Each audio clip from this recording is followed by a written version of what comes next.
Hello, this is Reverend Don Lewis coming to you from beautiful Chicago. And today our question comes to us from Alex Harper. And Alex asks my opinion of whether it's appropriate for him to use the famous portrait of Baphomet by Eliphas Levi in a Wiccan context to represent deity as the union of opposites. And for those of you who are unfamiliar with the figure of Baphomet, Baphomet is the deity that the Knights Templar were accused of worshipping in the 14th century.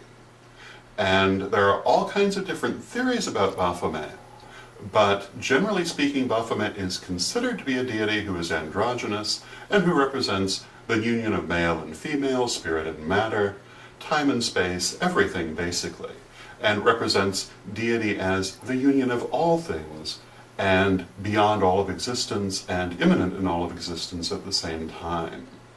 And some people believe that Baphomet was made up by the Inquisitors. Some people believe that some of the Knights Templar worship Baphomet, but many did not. Other people believe they all did, and there are many different ideas. Many people believe the Knights Templar were simply very wealthy and that they were targeted for their money. Other people believe that they were hiding some sort of secret which may or may not have been the worship of Baphomet. They're often cited as the origin of groups like the Freemasons or the Priory of Sion or many other things. And the truth is, we'll probably never really know. However, that has nothing to do with the contemporary views of the figure of Baphomet. And as I say, to me, Baphomet is the androgynous deity who represents the union of all things. So do I think it's appropriate to involve Baphomet in Wiccan worship in that context? Yes, I do. Now, of course, Alex is actually asking about the famous picture of Baphomet by Eliphas Levi. And if you've ever heard the name Baphomet and seen a picture, it's probably that picture, although there are actually a number of other images which purport to be from the 14th century, which are very different in character, and show the deity as part male and part female, wearing a mural crown with lunar and solar symbolism, and holding chains which are believed to represent incarnation. But the figure by Eliphas Levi shows the deity with bare breasts, a goat's head, a torch, and numerous other symbols. And you probably already recognize it just from that description. It's very famous.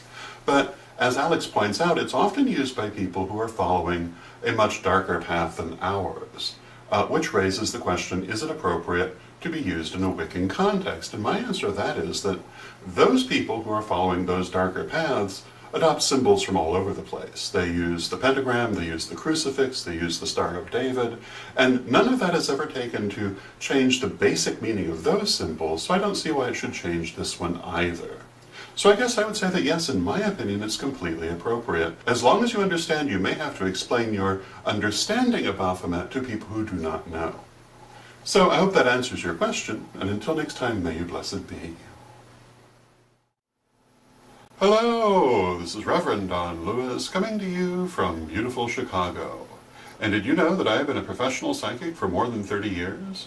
I offer a variety of specialties, including clairvoyance, tarot, and past lives, either in person, or by phone, or even by email. So if you'd like to have a reading with me, you can set one up at witchschoolstore.com.